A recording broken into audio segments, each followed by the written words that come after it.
Hi Wednesday morning. So morning கொஞ்சம் சீக்கிரமாக இருந்து ஹாஸ்பிட்டல் போக வேண்டியது இருந்துச்சு. விகானா கொஞ்சம் உடம்பு சரியில்லை. ஸோ சிம்பிளாக பிரேக்ஃபாஸ்ட்டும் சட்னியும் பண்ணிடலான்ட்டு தான் ரெடி பண்ணேன். ஆனால் தக்காளி சட்னி பண்ணால் ஒரு மாதிரி இருக்குது. ஸோ வேறு ஏதாவது சட்னி பண்ணலாம் தேங்காய் போடாமல் அப்படின்ட்டு பொட்டுக்கடலை, வெங்காயம், வரமிளகாய், இஞ்சி, பூண்டு போட்டு பண்ணால் நல்லாயிருக்கும்னு அம்மா சொன்னாங்க. ஸோ அந்த சட்னி தான் ரெடி பண்ணிகிட்டு இருந்தேன். விகானா அப்படியே பணியாரம் வேணும்னு சொல்லிட்டா.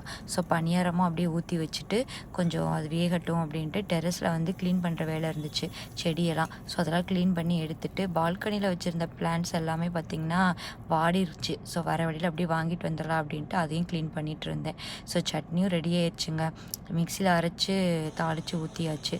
ஸோ சட்னி பார்த்திங்கன்னா தேங்காய் யாருக்கெல்லாம் பிடிக்காது இல்லைங்களா? ஸோ அவங்க எல்லாருமே இந்த சட்னி யூஸ் பண்ணலாம். வெறும் பொட்டுக்கடலை தான், பொட்டுக்கடலை, வெங்காயம், பூண்டு போட்டு பண்ணி சூப்பராக ரெடி ஆயிரும்.